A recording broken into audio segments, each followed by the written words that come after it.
Carbon तथा उसके यौगिक।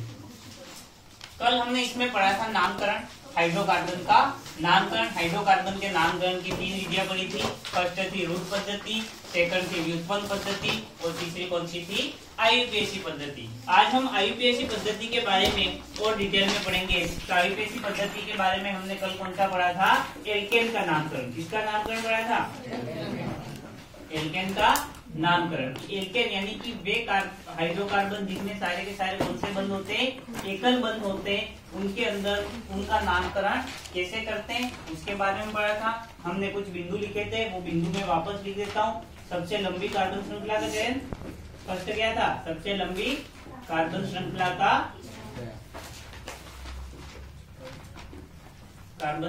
का चयन। सेकंड पॉइंट क्या लिखा था हमने? अंकन उस ओर से जिस ओर से प्रतिस्थापी को कॉमन प्राप्त हो, ये लिखा था, प्रतिस्थापी को कॉमन प्राप्त हो। तीसरा हमने कहा था कि यदि दोनों ओर से प्रतिस्थापी को समान अंक प्राप्त होते हैं, यदि समान अंक प्राप्त हो तो क्या कहा था? नामकरण किस हिसाब से करेंगे? इंग्लिश अल्फाबेट के अनुसार, यानी प्रतिस्थापी का नाम लिखेंगे। जो प्रतिस्थापी इंग्लिश अल्फाबेट के अनुसार पहले आएगा उसका नामकरण पहले, जो बाद में आएगा उसका अंकन बाद में करेंगे। यही पढ़ा था। यदि समान अंक प्राप्त हो तो, अगर सेकंड नियम काम नहीं कर रहा है तो हम किस पे जाएंगे? थर्ड नियम। फिर फोर्थ नियम हमने ये कहा था कि जब नाम लिखते हैं तो नाम लिखते समय सदैव किसका उपयोग करेंगे? इंग्लिश अल्फाबेट का। किसका उपयोग करेंगे? इंग्लिश। यानी भले ही जैसे कि 3 एथिल आया और 2 मेथिल आया, 3 पर कौन है? एथिल, 2 पर कौन है? मेथिल। फिर भी हम हमेशा एथिल को क्या करेंगे? पहले लिखेंगे। क्यों लिखेंगे? क्योंकि इंग्लिश अल्फाबेट के अनुसार क्या आ रहा है? पहले आ रहा है। फिर जो सफिक्स है, सफिक्स मतलब कि जो मूल नाम है, मुख्य श्रृंखला जो है, उसके साथ में हम किसका उपयोग करेंगे? एन का। किसका करेंगे? एन का। और जो प्रतिस्थापी होगा, परफिक्स प्रतिस्थापी जो होगा, उसके साथ में हम किसका उपयोग करेंगे? इल का। किसका करेंगे? इल का।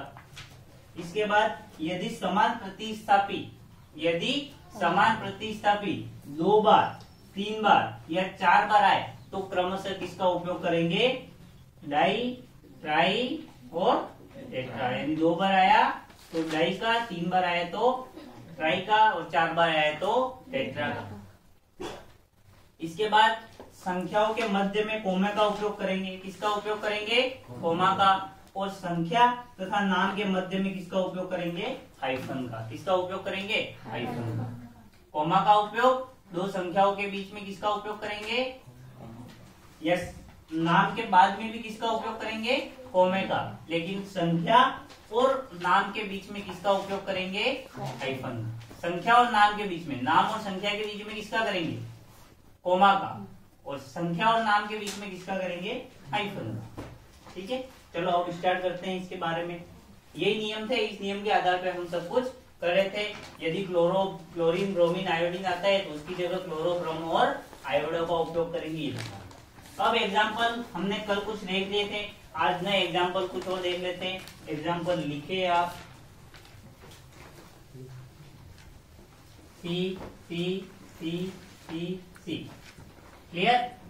यहाँ पर आ गया आपके सी सी और ये आ गया भाई सब आपके सी। दिख रहा है? लगा दिया H3, H3, H2, H3, H2, H3। इसका नामकरण कीजिए। तो सिंपल सा है, एक और करके बताऊं मैं। सिंपल सा क्या हो गया? सबसे लंबी कार्बन श्रृंखला का चयन करेंगे। भाई चयन करो, सबसे लंबी कार्बन श्रृंखला कैसे होगी? फर्स्ट बन कितनी रही है? एक तो ये बन रही है, ठीक है, फर्स्ट चेन। सेकंड चेन कौन सी बन रही है? ये वाली। देखो दोनों ओर से कार्बन किसमें ज्यादा आ रहे हैं? 1 2 3 4 और 5। इधर से जाए तो 1 2 3 4 और 5, दोनों ओर से बराबर आ रहे हैं। लेकिन इसमें क्या जुड़ा हुआ है? प्रतिस्थापी। इस तरफ कोई प्रतिस्थापी है? नहीं है। तो हम किस तरफ जाएंगे? डाबी साइड। बाई ओर। कहा जाएंगे? बाई ओर। ये गए हम बाई ओर, चलो भाई गए। तो ये हमारी क्या हो गई? मुख्य श्रृंखला। कौन सी श्रृंखला हो गई? मुख्य। अब गिनती आपको याद करवाई थी, लिखें एक बार वापस गिनती, लिख दें। 1 2 3 4 5 6 7 8 9 10। 1 को क्या कहते हैं? 2 को 3 को 4 को 5 को 6 को 7 को 8 को 9 को और 10 को। देखो इसमें आपको 7 से 10 तक तो बताया था, सितंबर, अक्टूबर, नवंबर और दिसंबर। हो गया ये आपको गिनती तो 5-6 तक ही याद करनी है, और 6 भी अब हम इंग्लिश मीडियम में पढ़े होते तो 4 तक ही याद करनी पड़ती, क्योंकि 6 को हेक्सा ही कहते हैं इंग्लिश में। कहते हैं हेक्सागोन, षटकोणीय, यही कहते हैं। पेंटागोन तो पंचकोणीय, उसको ब्यूटागोन नहीं कहते हैं। तो ये होगी हमारी, क्या हो गई? मुख्य श्रृंखला। हमने पहला नियम लगा दिया। अब क्या करना है? मुख्य श्रृंखला के साथ में कितने कार्बन है? 1 2 3 4 और 5। 5 कार्बन मतलब पेन। तो हमने लिख दिया पेन। मुख्य जो सफिक्स है उसके साथ किसका उपयोग करेंगे? एन का। किसका करेंगे? एन का। तो पेंट प्लस एन क्या हो गया? पेंटेन। तो ये हो गया पेंटेन। हो गया। अब हमने कहा कि अंकन उस ओर से करेंगे जिस ओर से प्रतिस्थापी को कम अंक प्राप्त हो। तो देखो यहाँ पर एक प्रतिस्थापी तो ये रहा 2 कार्बन वाला, एक प्रतिस्थापी ये रहा। तो किस ओर से प्रतिस्थापी को कम अंक प्राप्त हो रहे हैं? इधर से करे तो 1 2, इधर से करे तो 2 3। तीसरा नियम क्या कह रहा है?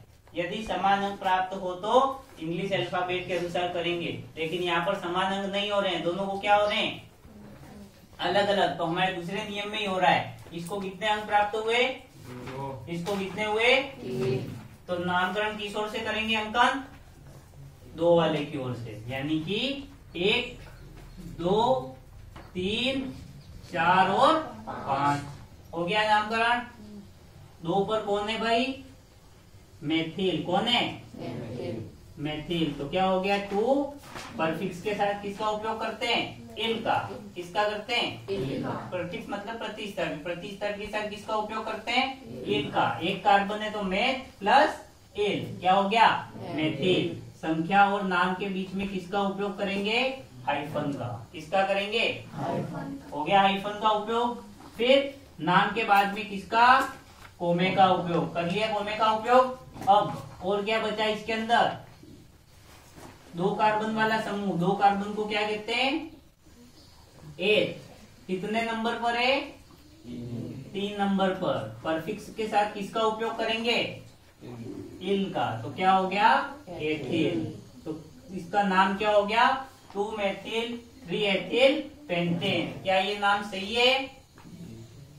नहीं है सही, क्योंकि आगे देखो चौथा नियम क्या कह रहा है कि नाम लिखते समय इंग्लिश अल्फाबेट का उपयोग करेंगे, भले उसके नंबर क्या आ रहे हैं हमको कोई मतलब नहीं है। नाम लिखते समय हम किसका उपयोग करेंगे? English alphabet. English alphabet use करो। पेंटेन वगैरह जो है आपके मुख्य श्रृंखला वो बाद में आएगी, वो भले कुछ भी हो उसका नाम, उससे मतलब नहीं है। आपके मतलब परफिक्स से ही। तो नाम लिखते समय हम किसका उपयोग करेंगे? English alphabet. English alphabet methyl का क्या हो गया? एथिल का ई। तो अब अंग्रेजी में अक्सर आपको अल्फाबेट आ रहे हो तो देखो ई पहले आता है या एम? ई। तो हम क्या लिखेंगे इसका नाम? 3 methyl 3 ethyl 2 methyl 3 ethyl 2 methyl. और क्या है ये? पेंटेन। तो इसका सही नाम क्या हो गया? 3 एथिल 2 मेथिल पेंटेन। क्लियर? एक एग्जाम्पल और देखें तो इसी को हम क्या करते हैं? यहां से इसको हटा देते। हटाया? अरे भाई हटाया? हटा दिया? चलो भाई हटाया। अब इसका नामकरण करो। ये कर लिया नामकरण। अब इसका नामकरण करो। तो भाई मुख्य श्रृंखला तो जो है वही रहेगी, कोई चेंज नहीं आएगा। आएगा भाई कोई चेंज नहीं आएगा। तो मुख्य श्रृंखला का तो नाम भाई हो गया पेंटेन का पेंटेन। अब देखो इस तरफ से नामकरण करो, इस तरफ से करो, दोनों ओर मैथिल ग्रुप है, किसी भी ओर से करो कोई फर्क नहीं पड़ेगा। पड़ेगा फर्क, क्योंकि इस तरफ से 2 अंक हो रहे हैं, इस तरफ से 3 हो रहे हैं, तो अपन इस तरफ से ही करेंगे भाई। तो 1 और 2 नंबर पे कौन है? मैथिल।